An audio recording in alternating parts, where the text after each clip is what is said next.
with a gift for numbers and offered her a full scholarship.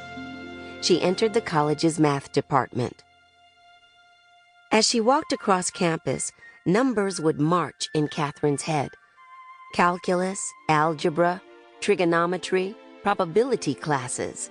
Katherine took them all. When her college ran out of classes for Katherine to take, her math professor, William Claytor, created an analytic geometry course just for her. All alone, she sat in a classroom with empty seats behind her, chalkboards filled with mathematical proofs and formulas in front of her. "You would make a good research mathematician," Professor Claytor told her. Katherine knew a lot of girls in the segregated South who were teachers, mothers, and nurses, but she had never met one who was a mathematician. "But where will I find a job?" Katherine asked. Professor Claytor continued scribbling numbers on the board and said, "That will be your problem." When college ended, teaching began for Katherine at a high school in West Virginia where she was nearly as young as her students. Outside of the classroom, Katherine found love in the brown eyes and big heart of Jimmy Goebel. She loved teaching as much as she loved Jimmy, but in 1940s West Virginia, married women weren't allowed in the classroom. So quickly and quietly, the two became one.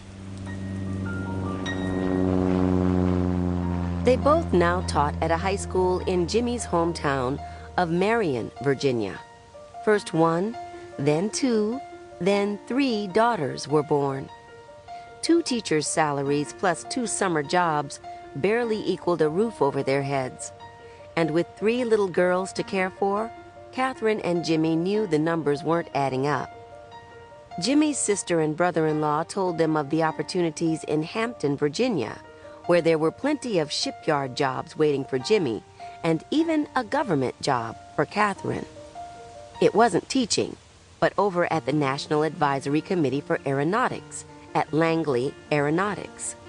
Word was they were looking for women who were good with numbers for their computing department. "Let's do it," Katherine decided.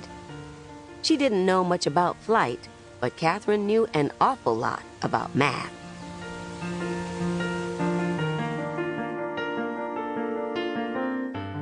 Dorothy Vaughn, a 10-year veteran at Langley, greeted Katherine on her first day as a human computer in the Aircraft Loads Building at Langley Aeronautics.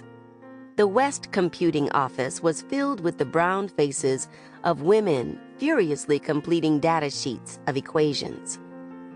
Dorothy knew Katherine's family back in White Sulphur Springs, and she knew Katherine's reputation with numbers. Nearly 20 years earlier, when the computing pool began, many of the engineers wondered aloud how the female mind could possibly process concepts as complicated as math. But it was the job of these women computers to double-check the engineers' data, develop complex equations, and analyze the numbers. Each desk had a calculating machine, but many of the women didn't need them. Katherine had barely settled into the routine at Langley when Dorothy called her and a coworker over to her desk. "The Flight Research Division is requesting 2 new computers," Dorothy told them. "I'm sending you 2. It was just a temporary assignment, she told them. 2 weeks at the most. Katherine grabbed her purse and hurried over to Building 1244, curious to see what the engineers were up to. Outside the Research Division building, a runway was humming with aircraft. Inside, the office hummed with energy. Katherine found a seat and got to work. She ignored the stairs and the colored girls signs on the bathroom door and the segregated cafeteria, eating instead at her desk. Katherine ignored all of it and did what she was hired to do, make the numbers work. Katherine asked questions over the engineers' shoulders as they worked, read their